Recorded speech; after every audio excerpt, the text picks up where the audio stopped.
Hello student. इस video में हम बात करेंगे भारत का इतिहास 1550 से लेकर के 1700 ईस्वी तक का। BA program 4th semester minor paper. ठीक है, तो हम इसका सिलेबस जान लेते हैं एक बार। इसके सिलेबस को 6 यूनिट में डिवाइड किया गया है। ठीक है, जो हमारा 4th सेमेस्टर का ये माइनर पेपर है भारत का इतिहास, इसके सिलेबस को 6 यूनिट में डिवाइड किया गया है। तो हमें 1550 से लेकर के 1700 ईस्वी तक जो भी घटनाक्रम भारत के इतिहास में हुआ है उसके बारे में हमें इस सिलेबस में पढ़ना है। हमारा जो ये जो वीडियो है, इस वीडियो में हम इससे संबंधित चर्चा करेंगे इसमें। ठीक है, तो मैं आपको सबसे पहले एक बार इसका सिलेबस बता देता हूँ कि 6 यूनिट में कौन कौन से टॉपिक हमें इसमें रीड करने हैं। तो हमारा पहला जो टॉपिक है, फर्स्ट टॉपिक इस यूनिट का फर्स्ट यूनिट। तो फर्स्ट यूनिट के अंदर हमें देखना है कि मुगल साम्राज्य का विस्तार। मुगल साम्राज्य का विस्तार के अंदर हमें रीड करना है अकबर से लेकर के औरंगजेब तक, क्योंकि 1550 से और 1700 ईस्वी तक 4 मुगल शासक हुए हैं। ठीक है, जिनके बारे में हमें पढ़ना है। तो पहले जो आते हैं अकबर, अकबर से स्टार्ट होता है ये अकबर। उसके बाद में जहांगीर, जहांगीर से शाहजहां और शाहजहां के बाद में औरंगजेब। तो हमें फर्स्ट यूनिट के अंदर पढ़ना है मुगल साम्राज्य का विस्तार। ठीक है, इसके बाद हमें देखना है कि मुगल साम्राज्य की प्रशासनिक व्यवस्था। इसके बाद में सेकंड यूनिट के अंदर हमें देखना है कि जो मुगल साम्राज्य थे या मुगल शासक थे, उनका राजपूत राजाओं से संबंध, उनकी विचारधारा, उनकी धार्मिक नीति कैसी थी, उनके साथ में राजपूत राजाओं के साथ में कैसे संबंध थे। इसके बाद में आता है थर्ड यूनिट के अंदर हमें रीड करना है 17वीं सदी का संक्रमण। इस थर्ड यूनिट का जो हमारा नाम है वो है 17वीं सदी का संक्रमण। इसके अंदर हमें 2 डायनेस्टी को पढ़ना है, 2 साम्राज्य को। पहला है मराठा साम्राज्य, उसके बाद में दूसरा है सिख साम्राज्य। ये हमारी तीसरी यूनिट के अंदर 17वीं सदी का संक्रमण, जिसके अंदर हमें 2 पार्ट पढ़ने हैं। पहले पार्ट में मराठा साम्राज्य, दूसरा सिख साम्राज्य के बारे में। इसके बाद में फोर्थ यूनिट में हमें देखना है मुगल वास्तुकला और चित्रकला। जो मुगल साम्राज्य था, मुगल कालीन जो टाइम पीरियड रहा 1550 से और 17वीं सदी तक के समय में, मुगल काल की वास्तुकला कैसी रही और चित्रकला कैसी रही, इसके संदर्भ में हमें इसमें पढ़ना है। इसके बाद हमारी 5th यूनिट आ जाती है। 5th यूनिट के अंदर हमें पढ़ना है समाज, संस्कृति और धर्म। उस समय पे जो समाज था वो, उसमें वहाँ पे कैसी संस्कृति थी, कि कौन सा धर्म मतलब पनप रहा था, कौन से धर्म मतलब जो भी सूफी संत या फिर जो भी थे हमारे, उसके सबके बारे में हमें इसमें रीड करना है। इसके बाद हमारी 6th यूनिट, लास्ट यूनिट जिसको इसमें डिवाइड किया है, उसमें आता है कि मुगल कालीन अर्थव्यवस्था कैसी रही है। मतलब कि मुगल उस समय पे जो मुगल शासक थे, उनकी जो अर्थव्यवस्था कैसी रही या फिर किस उस पर डिपेंड थी। तो ये हमारा सिलेबस है 4th सेमेस्टर माइनर पेपर का, भारत का इतिहास, जो 1550 ईस्वी से लेकर के 1700 ईस्वी तक के है। ठीक है स्टूडेंट, अब इसके बाद हम एक एक यूनिट के बारे में चर्चा करते आगे। तो अब हम स्टार्ट करते हैं इसके बाद फर्स्ट यूनिट से, जो है मुगल साम्राज्य का विस्तार, जिसमें हमें 4 शासकों के बारे में रीड करना है, अकबर, जहांगीर, शाहजहां और औरंगजेब। ठीक है स्टूडेंट, हम आगे स्टार्ट करते हैं। अब हम देखते हैं कि मुगल साम्राज्य की जो नींव है, मुगल साम्राज्य का जो संस्थापक है वो बाबर है। बाबर ने पानीपत के युद्ध में इब्राहिम लोदी को हरा करके मुगल साम्राज्य की नींव डाली थी। तो हम बाबर को संस्थापक के रूप में देखते हैं, पर अगर हम सही मायने में देखते हैं, ठीक है, तो इतिहास में सही मायने में मुगल साम्राज्य का जो वास्तविक संस्थापक रहा है वो अकबर रहा है। सम्राट अकबर को भारत में मुगल साम्राज्य का वास्तविक संस्थापक माना जाता है, क्योंकि इसलिए माना जाता है कि इसने, ठीक है, जो मुगल साम्राज्य का जो एक विस्तार है, भौगोलिक क्षेत्र है, या एक उसकी एक दहशत है, या फिर उसने जिस तरीके का शासन किया है, वो सही मायने में देखा जाए तो एक अकबर ने ही किया है। ठीक है, तो हम अकबर को और शासकों से अलग मानते हैं और उसे मध्यकाल का सबसे महान शासक भी माना गया है। ठीक है, भारतीय इतिहास में।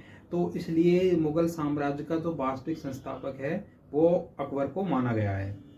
मात्र 13 वर्ष की उम्र में सत्ता संभालकर उन्होंने पराक्रम, कुशल कूटनीति और राजपूतों से समझौते व वैवाहिक संबंधों के माध्यम से एक विशाल साम्राज्य और सुदृढ़ साम्राज्य स्थापित किया। ठीक है, क्योंकि इसकी जो पॉलिसी रही है, इसने लगभग उत्तर भारत और मध्य भारत को इसने जीत लिया था, अपने साम्राज्य में मिला लिया था। पर एक क्षेत्र आता है कि हम जैसे देखते हैं कि राजपूत, ठीक है, पश्चिम की तरफ जाते हैं तो राजपूत क्षेत्र, राजस्थान का क्षेत्र आता है, इसको लगभग इसने जब ये नहीं जीत पा रहा था उनसे, तो इसने इसकी अपनी पॉलिसी इसने अपनाई, उनसे संबंध बनाए, उनसे मित्रता के संबंध बनाए, उनसे वैवाहिक संबंध बनाए।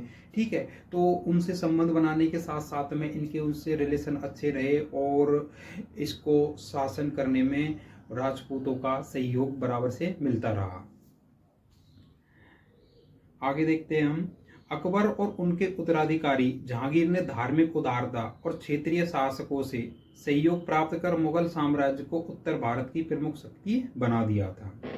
ठीक है, इसके बाद अकबर का राज्यरोहण हम अगर देखते हैं तो अकबर का जन्म 15 अक्टूबर 1542 को अमरकोट में हुआ।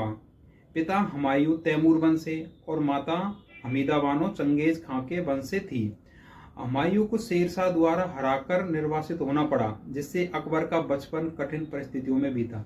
देखो, ये तो है कि अकबर का जो बचपन रहा है वो आसान नहीं था, कि उसने जैसे और राजाओं की तरह और शासकों की तरह हम देखते हैं कि उनको जैसे बचपन में किसी अगर राजा का बेटा है तो उसका बचपन बहुत अच्छा बीता हो, ऐसा नहीं अकबर के साथ में उल्टा हुआ। क्योंकि अकबर का जब जन्म हुआ उस समय पे उसके जो फादर है हुमायूं, वो भारत से मतलब कि जो दिल्ली की सल्तनत पे उनका जब कब्जा था दिल्ली की गद्दी पे, ठीक है, तो उनको शेरशाह सूरी ने हरा दिया और उसे खदेड़ दिया था, मतलब कि उसे भगा दिया था यहाँ से। तो वो दर दर के जंगलों में भटक रहा था। तो भटकते हुए अब आप समझ सकते हो कि जब एक नव विवाहित पुरुष भटकते हुए किसी की शरण में लेता है और वहाँ से कोई बच्चा पैदा हो जाता है और उसका जो लालन पालन जो पोषण होता है, उसका जो बचपन है वो उस तरीके से कभी कहाँ इस तरीके से बीतता है, तो वो एक आसान समय नहीं रहा। ठीक है, तो इसलिए हम मानते हैं, वो कह सकते हैं कि जो बाबर का बचपन है वो बहुत कठिन परिस्थितियों में व्यतीत हुआ। 1555 ईस्वी में हुमायूं ने दिल्ली पर कब्जा कर लिया, लेकिन 1556 ईस्वी में मृत्यु हो गई। हुमायूं की जो मृत्यु है 1556 ईस्वी में हो गई। इसके बाद 13 साल की उम्र में अकबर ने मुगल सिंहासन संभाला। मतलब कि जो अकबर का राज्यरोहण है वो 1556 ईस्वी में 13 साल की उम्र में हुआ है। इसके बाद इसका नेक्स्ट देखते हैं कि बैरम खां का संरक्षण और प्रारंभिक चुनौतियां। बैरम खां ने अकबर को शुरुआती संघर्षों में सहायता दी। जो बैरम खां था, बैरम खां अकबर का संरक्षक था, क्योंकि इसके फादर की डेथ हो जाती है हुमायूं की, तो उसके बाद जो इसकी उम्र होती है 13 ईयर। ठीक है, अब 13 ईयर में कोई भी बच्चा है तो इतना काबिल नहीं हो जाता कि वो युद्ध के मैदान में जा सकता है या फिर दरबार में आकर के बड़े बड़े फैसले ले सकता है।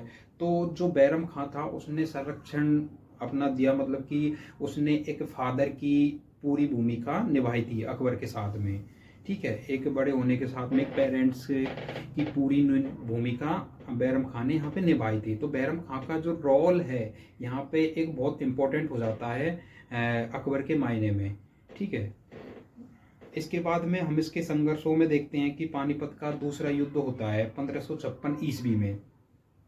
अहमू को हराकर दिल्ली और आगरा पर मुगल शासन को मजबूत किया। अकबर का जो फर्स्ट युद्ध था, ठीक है, गद्दी संभालने के बाद में इसका जो पहला युद्ध था वो हेमू के साथ में हुआ। पानीपत का दूसरा युद्ध 1556 ईस्वी में। इसके बाद में सिकंदर सूर का आत्मसमर्पण 1557 ईस्वी में। सिकंदर सूर को हराने के बाद पंजाब पर नियंत्रण स्थापित हुआ। अकबर का दूसरा जो अभियान था वो था सिकंदर सूर को हराना। उसको हराने के बाद उसने पंजाब पर नियंत्रण स्थापित कर लिया था अपना।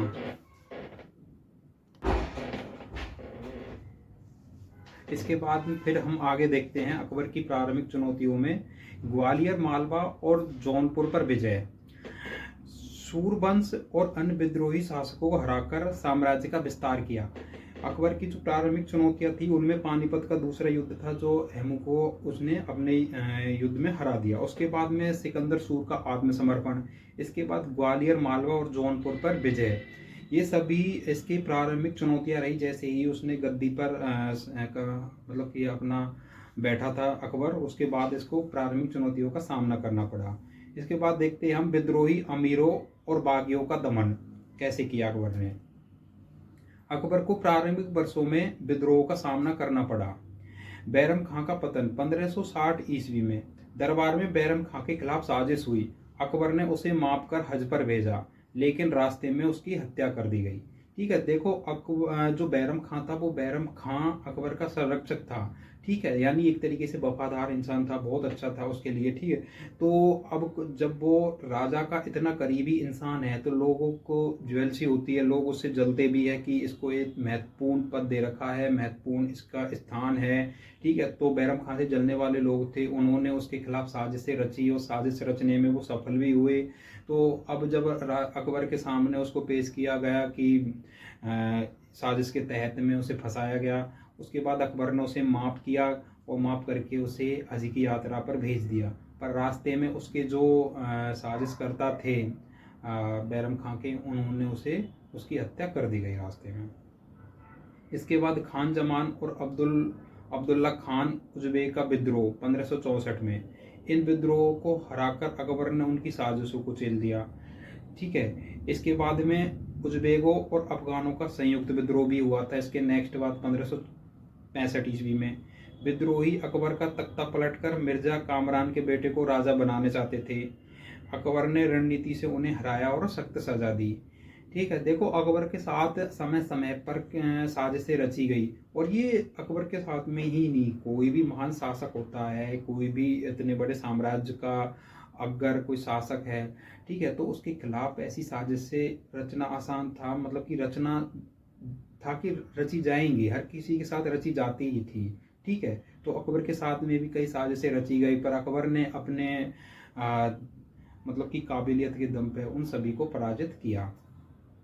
इसके बाद देखते हैं हम इसमें आगे इसके जो अकबर के विजय अभियान थे और उसने अपने साम्राज्य का विस्तार कैसे किया। हम देखते हैं कि मालवा पर कब्जा 1561 ईस्वी में, इसके जो विजय अभियान थे उन विजय अभियानों में मालवा पर कब्जा। बाज बहादुर जो मालवा का उस समय पे शासक था को हराकर मालवा पर अधिकार कर लिया। 1561 ईस्वी में जो मालवा के जो शासक थे बाज बहादुर, उनको हरा करके मालवा पर अधिकार कर लिया, अपने साम्राज्य में अकबर ने मिला लिया। अफगानी विद्रोहियों का दमन 1560 से और 65 के बीच में। ठीक है, 1560 और 65 के बीच में जो अफगानी थे उनका विद्रोह बराबर से होता रहा था। जो जौनपुर, ग्वालियर और अन्य क्षेत्रों में अफगानों ने विद्रोह कर रखा था। ठीक है, इन सभी का दमन करके अकबर ने इन सभी को हरा करके अपने साम्राज्य में मिला लिया, इन सभी क्षेत्रों को। इसके बाद मालवा और गुजरात, अकबर ने इन क्षेत्रों पर पुनः कब्जा कर प्रशासन मजबूत किया। देखो मालवा पर अकबर का जो कब्जा है 1561 में हो चुका था, लेकिन कुछ जैसे कहते हैं कि कुछ ढील मिल जाती है, कहीं से कुछ कमी दिख जाती है। ठीक है, तो मालवा पर थोड़ा उसका जो कब्जा था वो ढीला होता गया, पर एक समय आकर के उसने मालवा और गुजरात को दोनों को पुनः अपने मजबूत स्थिति में कर लिया। अकबर की नेतृत्व क्षमता, अकबर ने कुशल सैन्य रणनीति और दृढ़ नेतृत्व से साम्राज्य को विस्तारित किया। विद्रोही और बाहरी आक्रमणों को हराकर उसने मुगल साम्राज्य को सशक्त बनाया। ऐसा ही नहीं, अकबर ने जो आंतरिक जो मामले थे और बाहरी मामले थे, बाहरी आक्रमणकारी थे, सभी को हराकर, सभी को परास्त करके, ठीक है, एक मुगल साम्राज्य को एक मजबूत स्थिति में खड़ा कर दिया।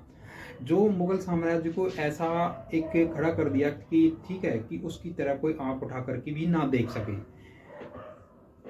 इसके बाद देखते हैं हम अकबर की साम्राज्यवादी नीतियां। अकबर की साम्राज्यवादी नीतियां कौन कौन सी थी। अकबर ने भारत में मुगल साम्राज्य को व्यापक और स्थिर बनाने के लिए एक प्रभावशाली साम्राज्यवादी नीति अपनाई। उसने राजनीति एकता, शासकों के सहयोग और सैन्य अभियानों के माध्यम से अपना साम्राज्य विस्तारित किया। उसकी नीति का मुख्य उद्देश्य पूरे भारतीय उपमहाद्वीप को मुगल शासन के अधीन लाना था। देखो, उसने कई नीतियां अपनाई, ठीक है, और उन सभी नीतियों का यही था कि मुगल साम्राज्य को ज़्यादा से ज़्यादा बढ़ाया जा सके, मुगल साम्राज्य को सशक्त बनाया जा सके, ठीक है, मुगल साम्राज्य को बाहरी आक्रमणकारियों से बचाया जा सके। ये सभी इसकी साम्राज्यवादी नीतियों का हिस्सा रहा है या फिर उनका एक उद्देश्य रहा है। ठीक है, उसमें हम देखते हैं कि राजपूताना क्षेत्रों की विजय। अकबर ने राजपूतों के प्रति फूल ऑफ तलवार की नीति अपनाई, जिसमें कुछ राजपूतों के साथ मित्रता और अन्य के खिलाफ युद्ध शामिल था। मतलब फूल और तलवार की नीति जो इसने राजपूतों के साथ अपनाई, उसका देखो अर्थ ये है कि कुछ राजाओं के साथ उसने दोस्ती, मित्रता, ठीक है, वैवाहिक संबंध बनाए, और कुछ के साथ में जो इनके दोस्ती का और मित्रता, वैवाहिक संबंध का जो न्योता स्वीकार नहीं किया, उनके साथ में इन्होंने आक्रमण की नीति या फिर युद्ध की नीति अपनाई, उनके खिलाफ युद्ध किया अकबर ने। आमेर का आत्मसमर्पण, इसमें हम देखते हैं राजपूतों के, उसमें आगे हम देखते हैं कि आमेर का आत्मसमर्पण 1562 में आमेर के राजा भारमल ने अकबर के सामने समर्पण किया और अपनी बेटी का विवाह अकबर से कर दिया। ठीक है, इसमें फिर आगे देखते हैं हम मेड़ता विजय 1562 ईस्वी में जोधपुर के जागीरदार जयमल राठौड़ को हराकर मेड़ता पर कब्जा कर लिया। ठीक है, ये थे राजपूताना क्षेत्रों की विजय। इसके जो और कई ऐसे क्षेत्र थे, बाद में हम देखते हैं हल्दी घाटी का जो क्षेत्र था वो विवादित इस क्षेत्र रहा, जिसमें महाराणा प्रताप के साथ उसके लगातार संघर्ष रहे। ठीक है, ऐसे ही इसके राजपूत के साथ संबंध रहे, और इसने जो फूल और तलवार की नीति अपनाई वो इसलिए अपनाई कि कुछ जो राजपूत राजा थे उन्होंने आत्मसमर्पण कर दिया, कुछ ने अपने अंतिम सांस तक अकबर से, मुगलों से लड़ते रहे। दूसरी नीति रही इसकी गोंडवाना पर आक्रमण 1564 ईस्वी में। गोंडवाना पर हमला अकबर की साम्राज्य नीति का हिस्सा था। जो गोंडवाना क्षेत्र है, गोंडवाना क्षेत्र पर हम आक्रमण का जो वो है वो साम्राज्यवादी नीति का हिस्सा रहा अकबर का। रानी दुर्गावती ने वीरतापूर्वक लड़ाई लड़ी, लेकिन पराजित होकर सम्मान की रक्षा हेतु आत्महत्या कर ली। ठीक है, इसमें क्या हुआ कि जो रानी दुर्गावती थी उसने वीरतापूर्वक लड़ाई लड़ी, वो मुगलों की उसने अधीनता स्वीकार नहीं की और वो अंतिम समय तक लड़ती रही। और जब उसे लगा कि मैं मुगलों से जीत नहीं पाऊंगी, तो उसने क्या किया कि अपने आत्मसम्मान की रक्षा के लिए, आत्मसम्मान को ठेस ना पहुंचे उसके लिए उन्होंने आत्महत्या कर ली। यह अभियान अकबर की नीति में विवाद इस पर रहा, क्योंकि गोंडवाना से मुगल शासन को कोई सीधा खतरा नहीं था। ठीक है, इसके बाद हम देखते हैं कि चित्तौड़ और रणथंभौर विजय अभियान। चित्तौड़ विजय 1567-68 ईस्वी में मेवाड़ की राजधानी चित्तौड़ पर कब्जा करने के लिए अकबर ने विशाल सेना का नेतृत्व किया। 5 महीने के संघर्ष के बाद किला जीत लिया गया। ठीक है, चित्तौड़ का जो विजय अभियान था ये 1567-68 ईस्वी के दौरान चलाया गया, और जो मेवाड़ जो राज्य है, राजस्थान का जो मेवाड़ राज्य था, मेवाड़ राज्य की राजधानी थी चित्तौड़। ठीक है, इस पर अकबर ने एक विशाल सेना मतलब भेजी, ठीक है, कब्जा करने के लिए, आक्रमण युद्ध के लिए, और 5 महीनों के कठिन संघर्ष के बाद में उन्हें वहां पर जीत मिली। इसके बाद इसमें देखते हैं रणथंभौर विजय 1568 ईस्वी में। रणथंभौर का किला सुरजन राय हाड़ा के नियंत्रण में था। कुछ सप्ताह की घेराबंदी के बाद शांति संधि के माध्यम से इसे जीत लिया गया। ठीक है, इसमें युद्ध क्योंकि ज़्यादा नहीं हुआ, इसमें क्या किया कि उन्होंने एक संधि के तहत में, ठीक है, संधि दोनों राजाओं के मध्य एक संधि हुई, संधि समझौते के मध्य अकबर ने इसे जीत लिया। राजपूताना के समर्पण 1570 तक। चित्तौड़ और रणथंभौर की हार से राजपूत शासकों में भय व्याप्त हो गया।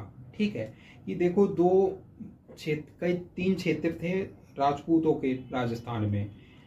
एक देखते हैं हम पश्चिम राजस्थान की तरफ जाते हैं, जैसे जोधपुर, बाड़मेर का जो क्षेत्र, अजमेर जो होता है, ठीक है, जो राजपूतों का एक गढ़ है। उसके बाद हम आमेर का देखते हैं जो वर्तमान में जयपुर है, ठीक है, आमेर का क्षेत्र। उसके बाद हम मेवाड़ की तरफ जाते हैं। ठीक है, तो ये 3 ऐसे क्षेत्र थे राजपूतों के जो अपनी शक्ति का प्रदर्शन करते थे, ठीक है, उस समय पे।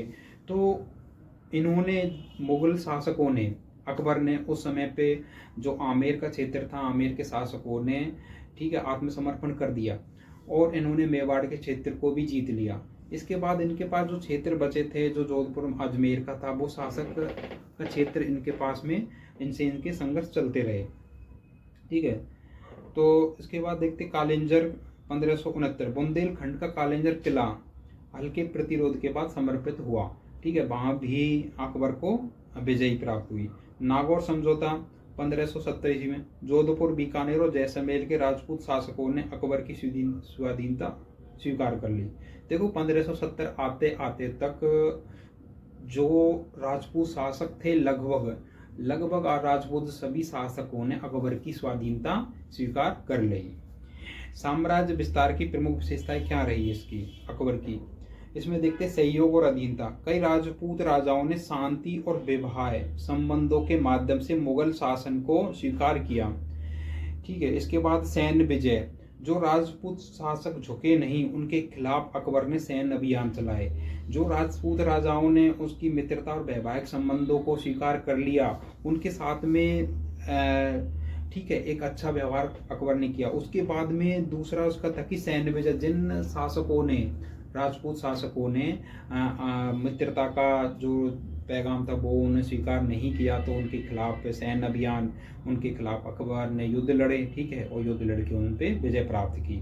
कूटनीति और रणनीति, अकबर ने शत्रुओं को कमजोर करने के लिए चतुर रणनीति और कुशल प्रबंधन का भी सहारा लिया था। इसके बाद देखते हैं हम अकबर की उत्तर भारत की विजय।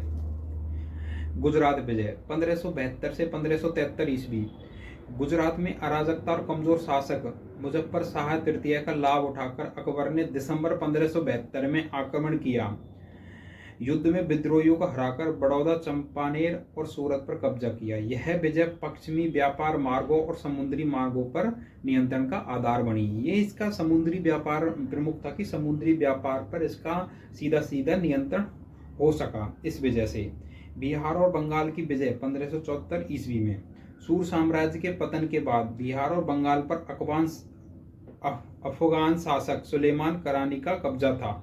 1574 में पटना की लड़ाई में दाऊद खान की हार से ये क्षेत्र मुगलों के अधीन हो गया, जिससे अकबर का साम्राज्य पूर्वी भारत तक विस्तृत हुआ, ठीक है। इस विजय के बाद अकबर का जो पूर्वी भारत है उस तरफ उसका क्षेत्र लगातार बढ़ता गया। कश्मीर की विजय 1586 ईस्वी में। अकबर ने दुर्गम हिमालयी मार्गों के जरिए कश्मीर पर आक्रमण किया और सुल्तान यूसुफ खान को पराजित कर इसे साम्राज्य में मिला लिया। कश्मीर पर कब्जे से साम्राज्य उत्तर की ओर मजबूत किया, ठीक है। तो कश्मीर विजय 1586 में अकबर को प्राप्त हुई। इसके बाद सिंध की विजय 1590 से 1591 ईस्वी में। सिंध पर कब्जा मुगल साम्राज्य के पश्चिमी व्यापारिक मार्गों के लिए महत्वपूर्ण था।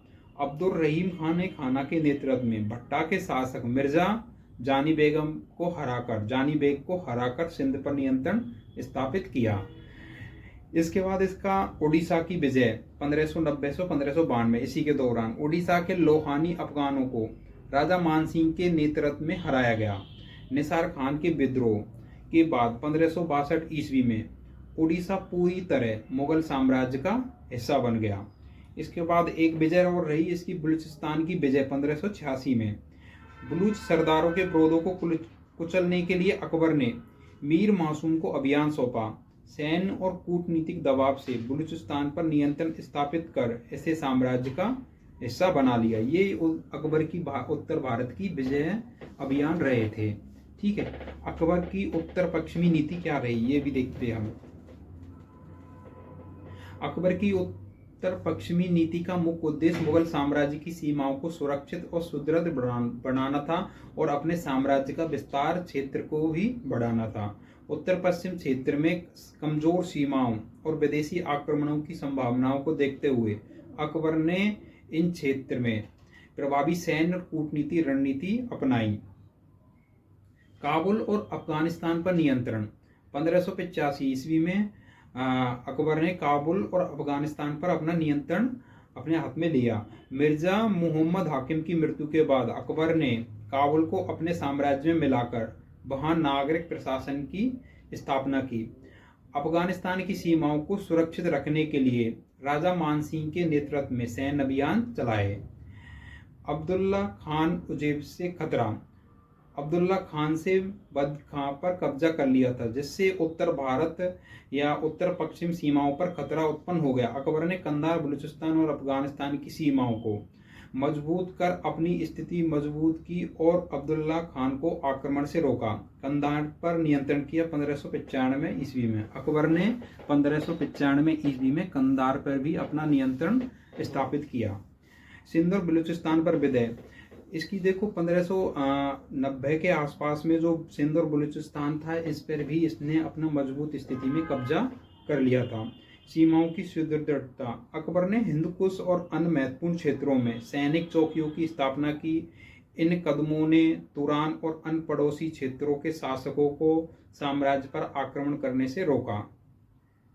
ठीक है, एक इसमें हम और देखते हैं अकबर की दक्कन विजय पर, ठीक है, विवरण। ठीक है, देखो इसमें भी इसने कई अभियान चलाए। दक्कन जो क्षेत्र था, इसमें भी इसे कई विद्रोहों का सामना करना पड़ा था। तो अकबर की साम्राज्यवादी नीति का उद्देश्य भारत के राजनीति की एकीकरण को सुनिश्चित करना था। 1591 ईस्वी में उत्तर और उत्तर पश्चिम में विजय के बाद उसने दक्षिण भारत, दक्कन की ओर ध्यान केंद्रित किया। दक्कन विजय की प्रमुख घटनाएं देखो हम देखते हैं इनमें।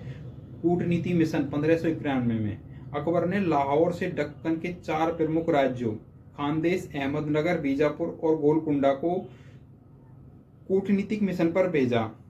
इनमें से केवल खानदेश के सुल्तान राजा अली खान ने मुगलों की अधीनता स्वीकार की और सभी के साथ में युद्ध करने पड़े। ठीक है, अहमदनगर पर आक्रमण 1593-95 ईस्वी में अकबर ने अहमदनगर पर कब्जा करने के लिए अब्दुल रहीम खान खाना और शहजादा मुराद के नेतृत्व में 2 सेनाएं भेजी। अहमदनगर की रानी चांद बीवी ने वीरतापूर्वक मुगल सेना का सामना किया, लेकिन अंत में हार माननी पड़ी और अहमदनगर मुगलों के नियंत्रण में आ गया 1595 ईस्वी में। इसमें खानदेश और असीरगढ़ की विजय 1599 से 1601 ईस्वी में। दक्कन में प्रशासनिक प्रबंध। दक्कन के क्षेत्रों को 3 सूबों खानदेश, बरार और अहमदनगर में विभाजित किया। इनका प्रबंध एक ही सूबेदार के अधीन था। इससे अकबर ने दक्कन में अपनी प्रशासनिक पकड़ मजबूत की। अकबर की दक्कन नीति का महत्व। अकबर राजनीतिक एकीकरण। दक्कन की विजय ने मुगल साम्राज्य का दक्षिण में विस्तार किया। ये तो है कि दक्कन की जो विजय थी, उस विजय ने दक्षिण भारत में जो मुगल साम्राज्य था, मुगल साम्राज्य के क्षेत्र का विस्तार किया और मुगल साम्राज्य को एक मजबूती प्रदान की। व्यापार मार्गों पर नियंत्रण। अहमदनगर और असीरगढ़ जैसे क्षेत्रों पर कब्जा होने से दक्षिण के व्यापार मार्ग मुगलों के नियंत्रण में आ गए। सैन्य कौशल का प्रदर्शन। अकबर ने अपने कुशल सैन्य नेतृत्व और रणनीति से दक्कन में विजय प्राप्त की। अकबर की प्रशासनिक नीति का विवरण। ठीक है, हम इसकी जो प्रशासनिक नीति है उनको भी हम एक बार देख लेते हैं। अकबर को भारत में मुगल शासन और प्रशासन का वास्तविक संस्थापक माना जाता है।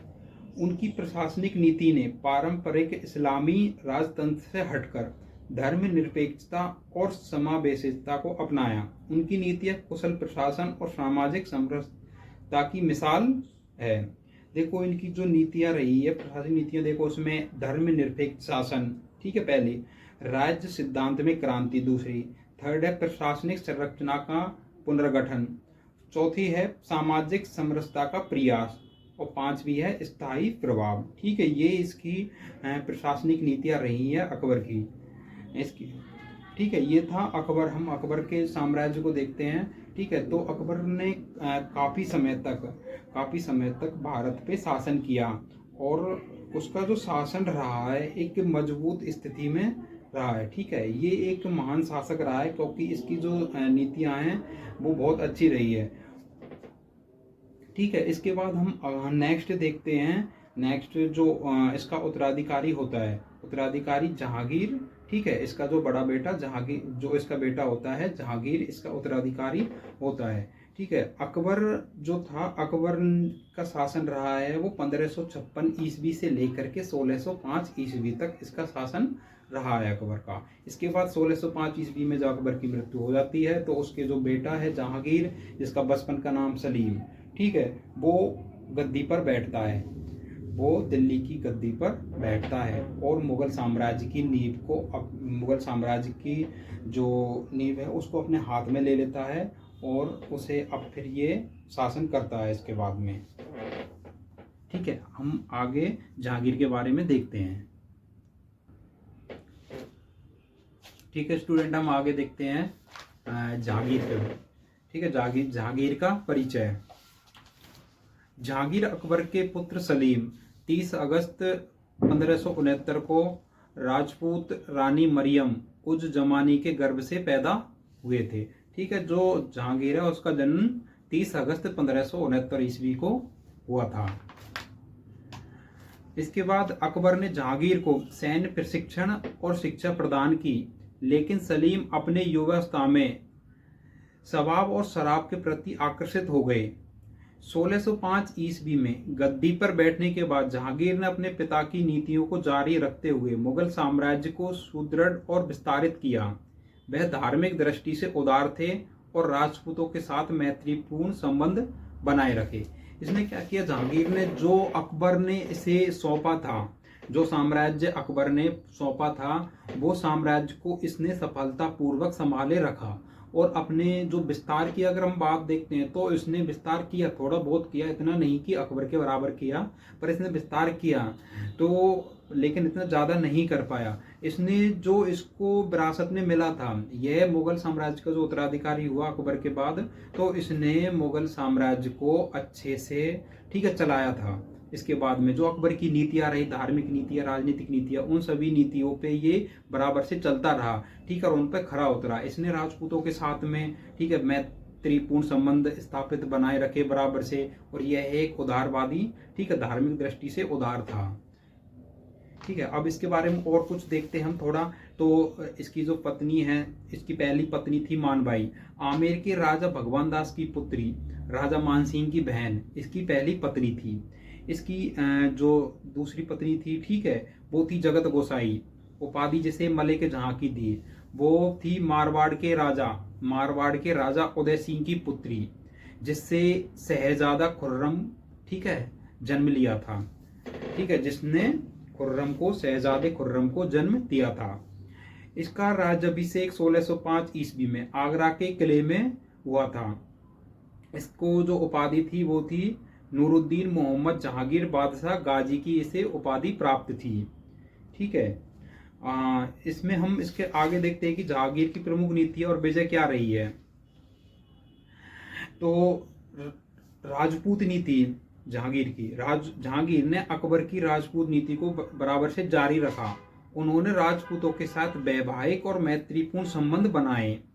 1605 ईस्वी में मेवाड़ के राणा अमर सिंह से शांति समझौता कर मेवाड़ को मुगल साम्राज्य में शामिल किया।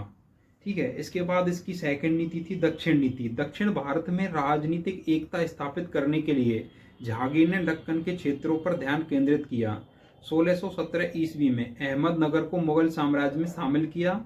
मलिक अंबर के साथ समझौता कर दक्कन में स्थिरता लाई।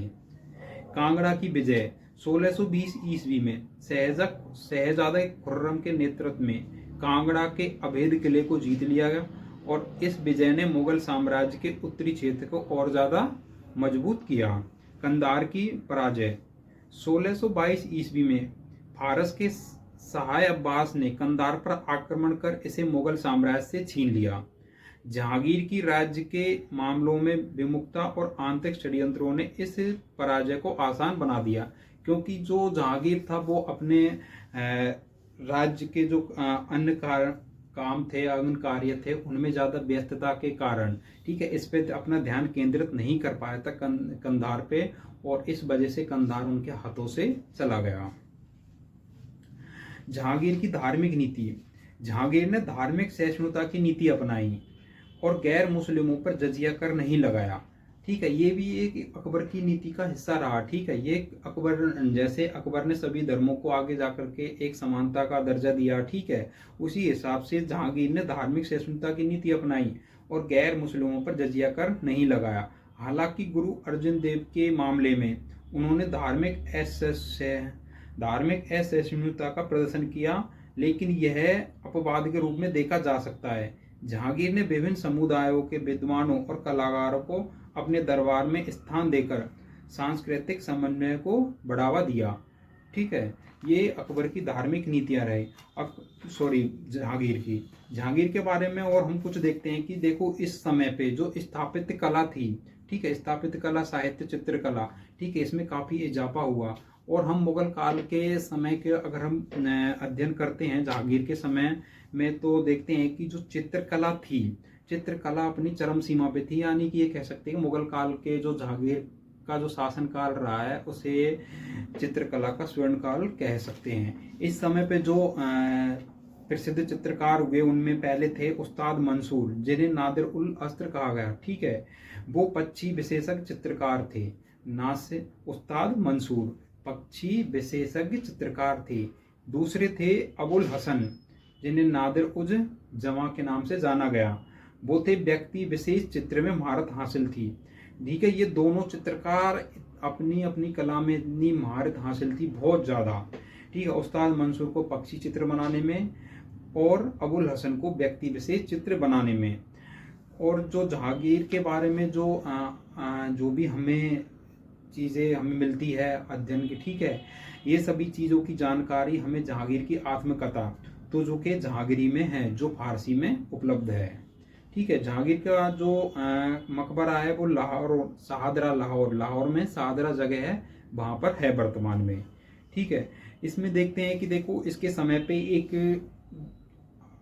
जो घटना हुई है, फिर एक जो अलग वो है कि विदेशी विशेष शिष्टमंडल में देखते हैं कि जो सर थॉमस रो थे, ठीक है, सर थॉमस रो, वो इसी के समय में ब्रिटेन के राजा जेम्स प्रथम का राजदूत, ठीक है, सर थॉमस रो सबसे पहले इसी के दरबार में आया था। और ये इसका जो दरबार था उस समय पे अजमेर में था, ये अजमेर में था उस समय पे। अजमेर में जहांगीर के दरबार में उपस्थित हुआ सर थॉमस रो, और बादशाह के साथ शिकार पर भी गया। एक फ्रांसिसको के भी जो डच पर्यटक था वो भी इसी के समय पे आया था। और देखो इसके साथ और ज़्यादा कुछ चीज़ें हमें देखने को मिलती नहीं है जहांगीर के इसमें। इसके बाद देखते हैं हम जहांगीर का जो उत्तराधिकारी हुआ शाहजहां। स्टूडेंट, हमने इस वीडियो के पार्ट 1 में हमने अकबर और जहांगीर के बारे में पढ़ा। हम नेक्स्ट वीडियो में, जो इस वीडियो का नेक्स्ट पार्ट है, पार्ट 2 में हम शाहजहां और औरंगजेब के बारे में अध्ययन करेंगे। तो हमने देखा कि देखो फर्स्ट पार्ट में कि कैसे अकबर था, अकबर ने अपने शासन को अच्छे से चलाया, उसकी नीतियाँ कौन कौन सी धार्मिक नीतियाँ थी, प्रशासनिक नीतियाँ थी। इसके बाद जो आते हैं जहांगीर अकबर की ही पॉलिसियों को बराबर से लागू करते हैं और उन्हीं पे अपना शासन चलाते हैं। ठीक है, तो उन्हें कोई दिक्कत नहीं आती क्योंकि उसकी नीतियाँ अच्छी थी। और इसी के बाद जैसे जब 1627 ईस्वी में, ठीक है, जहांगीर की मृत्यु हो जाती है, तो उसके बाद में उनके जो उत्तराधिकारी वो होते हैं वो शाहजहां होते हैं। ठीक है, खुर्रम जिनका बचपन का नाम है, वो आगे चल करके शाहजहां के नाम से जाने जाते हैं। तो शाहजहां होते हैं, और शाहजहां भी एक काफ़ी लंबा टाइम पीरियड शासन करते हैं। ठीक है, तो इसके बाद हम नेक्स्ट जो पार्ट में शाहजहां और औरंगजेब के बारे में अध्ययन करेंगे, उसके बारे में चर्चा करेंगे। ठीक है स्टूडेंट, ओके, थैंक यू।